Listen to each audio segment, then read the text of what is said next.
Hi there all. Some of you may remember I was building a car out of scrap, and because my son-in-law is 6'4" and growing, I had to do some alterations, and the main alteration I've got to do, as it's sat there now, the engine and gearbox, the gearbox I've had to turn upside down so I could put the drive shafts in front of the engine. Now that, in theory, because it's a front wheel drive engine and gearbox, apparently it's going at the back of the buggy, if you like, or car made of scrap, or whatever you want to call it, it's not going to be too much of an issue because A, I'm not expecting it to last a lifetime, and B, it's just to prove the concept, because once it's done, my frame that I started stripping down, because that's half of it there and the other half is over there,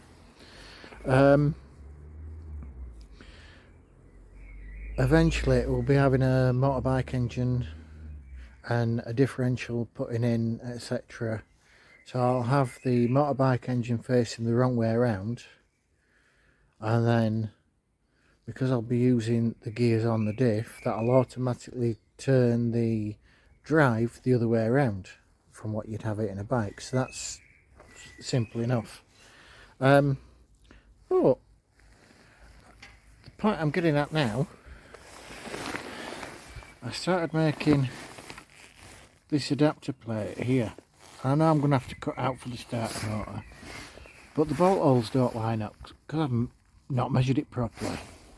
So what I'm going to do, I'm going to take my clutch plate, pressure plate off, and the clutch plate, but leave the flywheel in place, and the original back plate,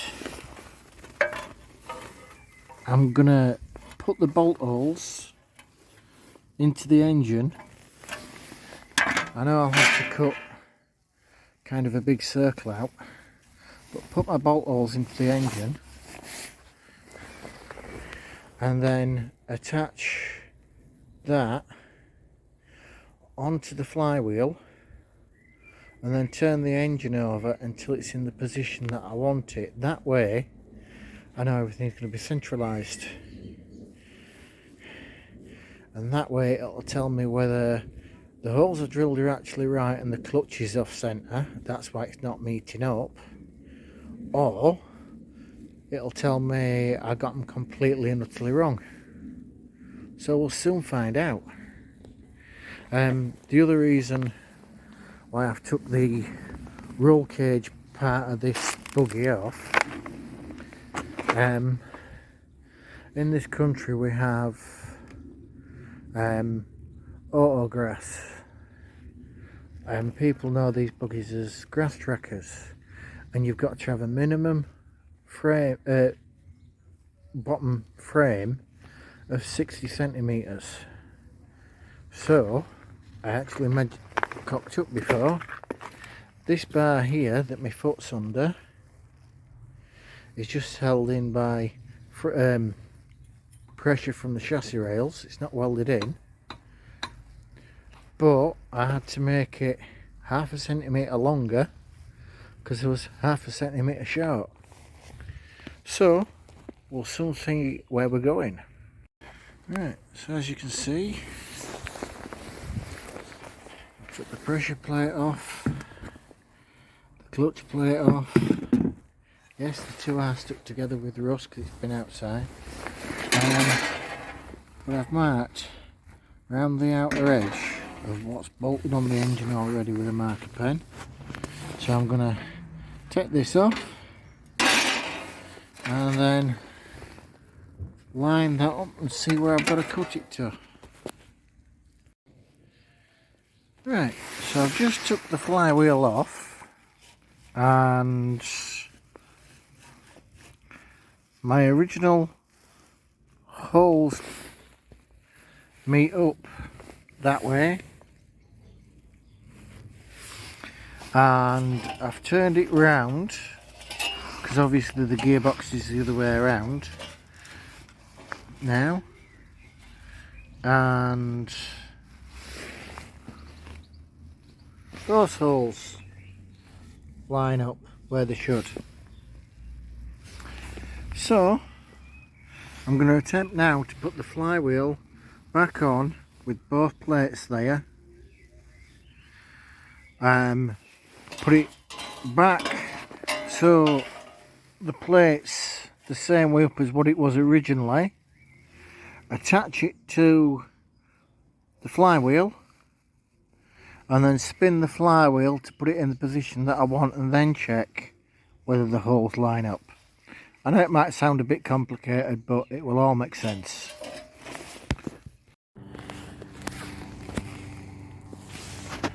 Well, back on this again, and I've got to say that I'm a bit of an idiot.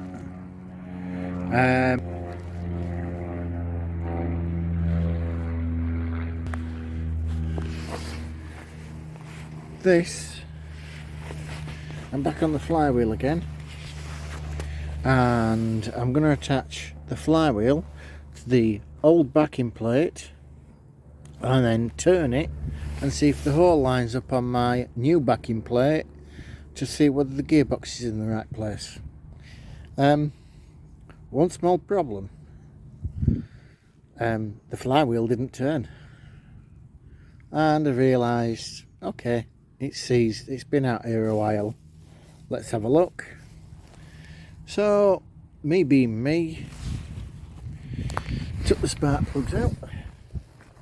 As you can see, the top of the engine is nice and wet with diesel. The diesel actually warmed half a litre diesel up in a pan to the point where it was just about to start smoking. Brought it out and put a bit down each cylinder. The heat causes the different metals to expand at different rates, and then I literally, with a small ratchet, not a strong arm, just put a little bit of pressure on until it moved. And yes, you can hear the valves clicking because they're still slightly seized, but at the same time you can see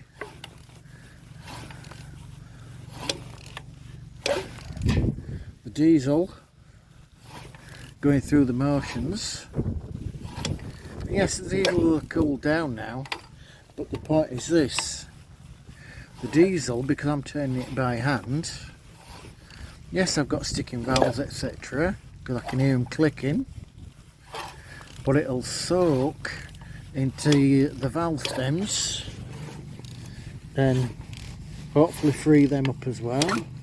And if it doesn't, then I've got to take the exhaust off.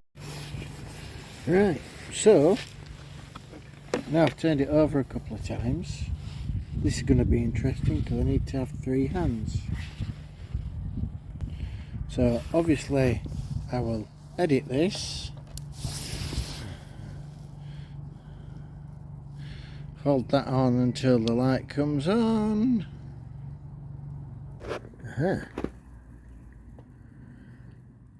So yeah, you might be able to see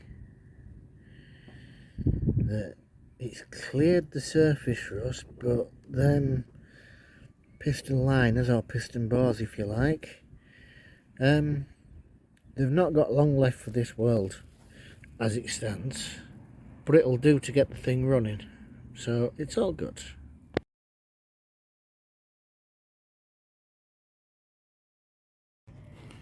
So let's see if the theory's worked. Just going to take this bolt out here that I've had holding the back in place. Right, I'm just hoping, as I've tack welded this outer, or the original if you like, engine plate, that I've not welded through to the other one. We'll soon find out. And I have. Yay! Right, so I've just gone with a chisel between the two and separated where it's got stuck. So now, trying to do this one-handed. I've got my knee against the engine.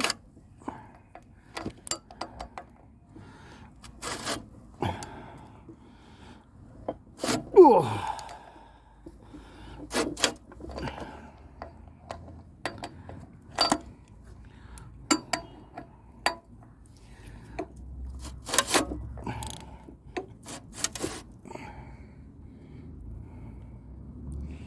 Right, so my holes were off.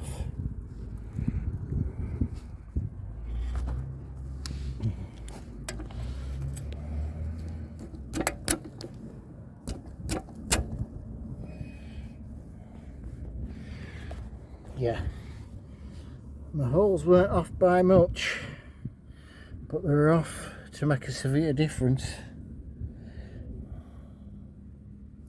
So it'll just be a case of re-drilling everything. Right.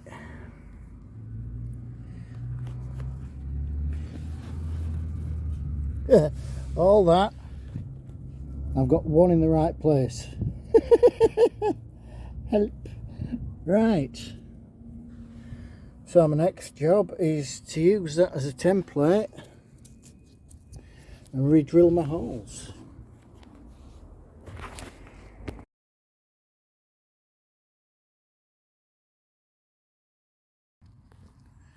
Right, as you can see here, I've highlighted the old original thinner backing plate that was on the engine, and I've got the thicker one behind.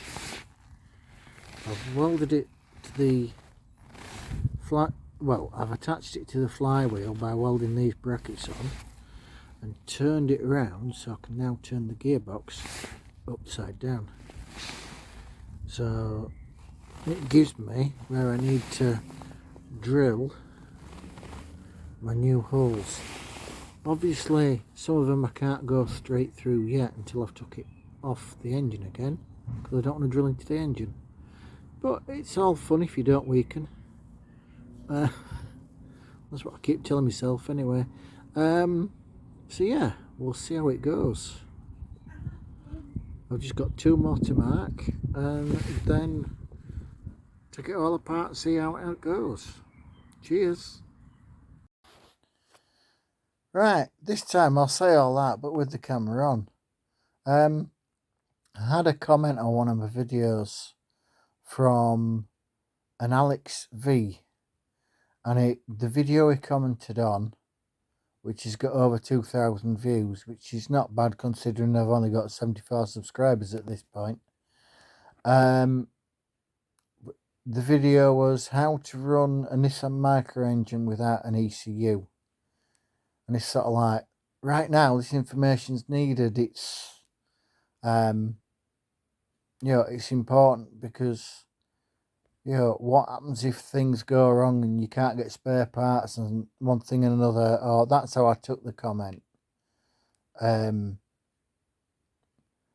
the point is this: you can get most things running as long as you're prepared to sit down and think of a way around it.